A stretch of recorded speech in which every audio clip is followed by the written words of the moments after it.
Bismillahirrahmanirrahim. Assalamualaikum warahmatullahi wabarakatuh. Halo anak-anak, apa kabar? Sudahkah kalian siap belajar matematika hari ini? Semoga anak-anak sudah siap ya untuk belajar matematika bersama Ibu. Nah, pada video kali ini, Ibu akan mengajak kalian belajar materi matematika kelas 7 tentang garis dan sudut. Di mana pada materi ini yang akan kita bahas adalah yang pertama, pengertian garis dan sudut. Kemudian yang kedua, kedudukan garis, dan yang ketiga tentang jenis-jenis sudut. Baik, kita bahas yang pertama dulu ya, tentang pengertian garis dan sudut. Apa itu garis? Sebenarnya, garis tidak mempunyai pengertian yang asli atau mutlak, jadi hanya bisa ditunjukkan.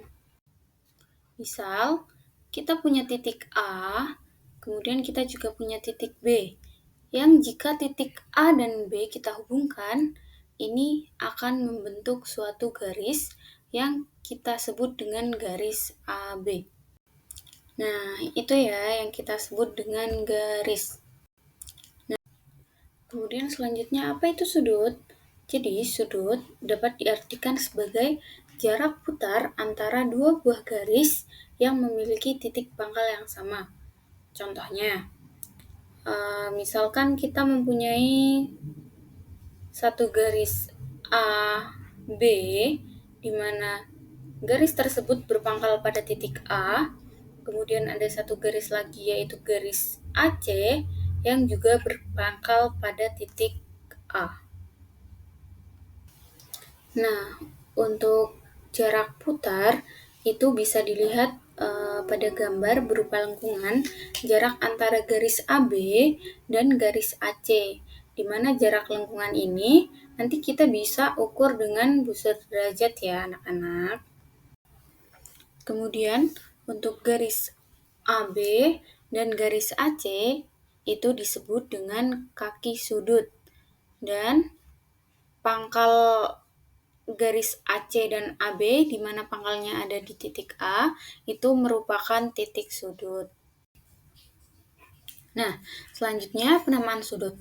Nah, penamaan sudut ini kita bisa melakukan dengan dua cara, yaitu yang pertama dengan mengambil satu huruf, kemudian yang kedua dengan mengambil 3 huruf. Nah, kita bahas dulu yang pertama dengan mengambil satu huruf. Penamaan sudut dengan mengambil satu huruf cukup diambil dari satu huruf yaitu titik sudutnya saja, sehingga kita bisa menuliskannya dengan sudut A seperti yang tertera pada video ini. Kemudian yang selanjutnya penamaan sudut dengan mengambil 3 huruf. Nah, kita bisa ambil 3 huruf, namun dengan syarat titik sudut harus ada di tengah antara dua huruf lainnya. Jadi kita bisa menuliskannya sudut BAC ataupun kita juga boleh menuliskannya dengan sudut CAB.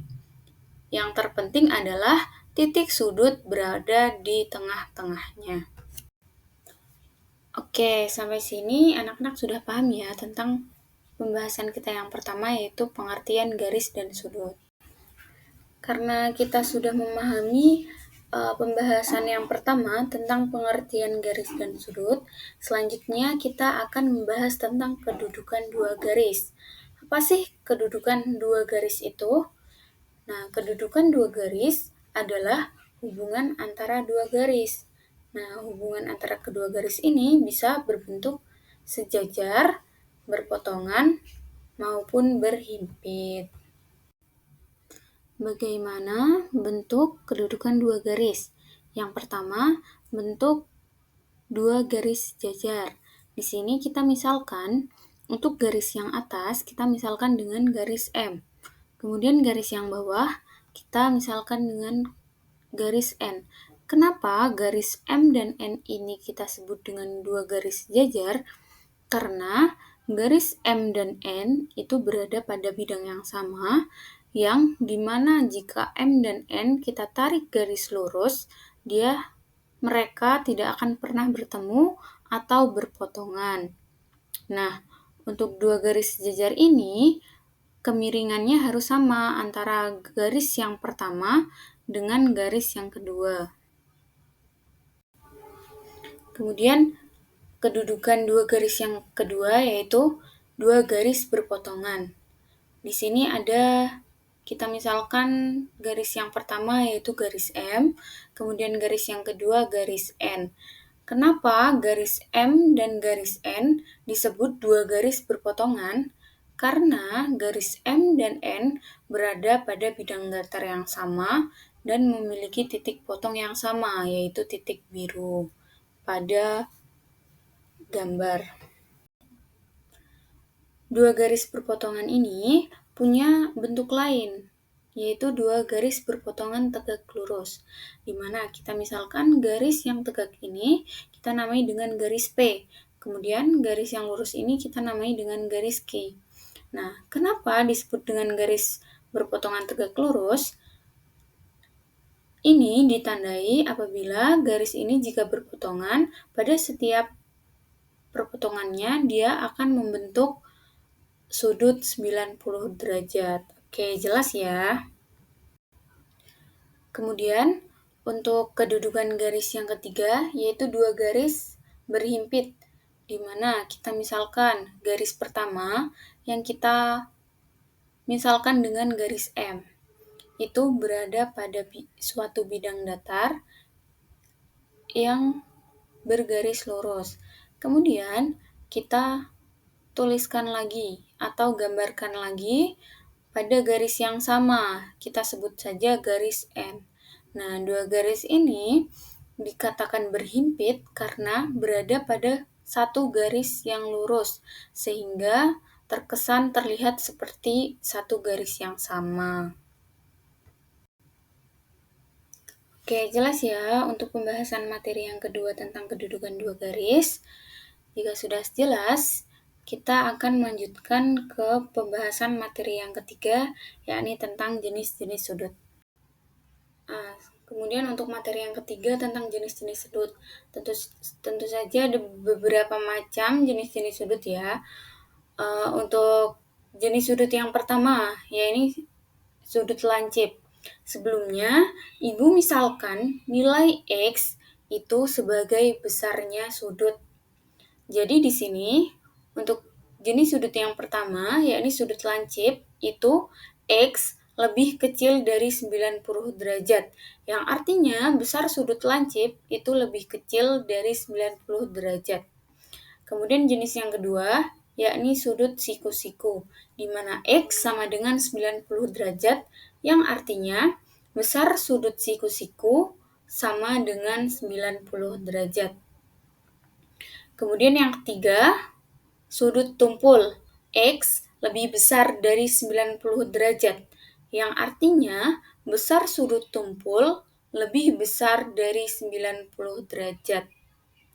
Kemudian jenis yang keempat, sudut lurus, di mana X sama dengan 180 derajat, yang artinya besar sudut lurus adalah 180 derajat. Kemudian untuk jenis sudut yang terakhir, yakni sudut refleks, di mana X itu lebih besar dari 180 derajat, namun lebih kecil dari 360 derajat, di mana artinya besar sudut refleks itu lebih besar dari 180 derajat, namun lebih kecil dari 360 derajat. Nah, berikut ini merupakan contoh bentuk jenis sudut. Untuk yang A, itu contoh sudut lancip, di mana sudut lancip merupakan sudut yang besar sudutnya kurang dari 90 derajat. Kemudian untuk contoh sudut yang kedua, yaitu sudut tumpul, di mana besar sudut tumpul itu lebih besar dari 90 derajat. Selanjutnya untuk C, sudut lancip sama seperti sudut A, besarnya kurang dari 90 derajat. Kemudian untuk contoh yang D, sudut siku-siku, yaitu sudut yang besarnya 90 derajat. Kemudian yang terakhir sudut tumpul kurang lebih sama ya, seperti contoh yang B, besar sudutnya lebih dari 90 derajat. Setelah kita sudah mengetahui beberapa macam sudut, sekarang kita masuk ke contoh soal ya. Nah, di sini ada soal. Tentukan besar sudut berikut dan tentukan mana yang termasuk sudut lancip, tumpul, dan refleks. Yang A itu setengah sudut siku-siku. Kemudian yang B, 2/3 sudut lurus. Kemudian yang C, 1/4 sudut lurus. Kira-kira yang mana sih yang sudut lancip, tumpul, kemudian sudut refleks? Nah, untuk contoh soal ini, mari kita bahas bersama-sama. Kita bahas untuk poin A terlebih dahulu, setengah sudut siku-siku. Sebelumnya kita sudah tahu ya, berapa besar sudut siku-siku? Ya, sudut siku-siku besarnya adalah 90 derajat. Artinya, setengah sudut siku-siku itu sama dengan setengah dikali 90 derajat, yang hasilnya adalah 45 derajat. Kita tahu bahwa sudut yang besarnya kurang dari 90 derajat adalah sudut lancip. Kemudian, untuk poin yang B, 2/3 sudut lurus. Nah, kita juga sudah tahu berapa besar sudut lurus. Ya, sudut lurus besarnya adalah 180 derajat, yang artinya 2/3 sudut lurus itu sama dengan 2/3 dikali 180 derajat, sama dengan 120 derajat. Yang kita tahu, sudut yang lebih dari 90 derajat, namun kurang dari 180 derajat, merupakan sudut tumpul. Artinya, 120 derajat itu merupakan sudut tumpul. Kemudian untuk yang terakhir, poin C, 1/1/4 sudut lurus itu sama dengan, kita tahu sudut lurus itu sama seperti poin B, 180, yang artinya 1/1/4 sudut lurus sama dengan 1/1/4 dikali 180 derajat, di mana hasilnya adalah 225 derajat. Kemudian perlu kita tahu, sudut yang besarnya lebih dari 180 derajat, namun kurang dari 360 derajat, merupakan sudut refleks. Jadi, kesimpulannya adalah sudut A merupakan sudut lancip, karena besar sudutnya kurang dari 90 derajat. Kemudian, untuk poin B, sudut 120 derajat merupakan sudut tumpul, di mana besarnya lebih dari 90 derajat, namun kurang dari 180 derajat. Kemudian untuk poin yang terakhir C, itu merupakan sudut refleks, yaitu 225 derajat, besar sudutnya lebih dari 180 derajat, namun kurang dari 360 derajat. Semoga anak-anak sudah paham ya tentang semua materi yang telah Ibu sampaikan. Alhamdulillah, kita telah selesai mempelajari materi matematika kelas 7 tentang garis dan sudut, yang dimana pokok pembahasannya tadi adalah pengertian garis dan sudut, kedudukan dua garis, dan jenis-jenis sudut. Karena telah selesai, maka video Ibu kali ini cukup sekian ya. Terima kasih atas perhatiannya. Wassalamualaikum warahmatullahi wabarakatuh.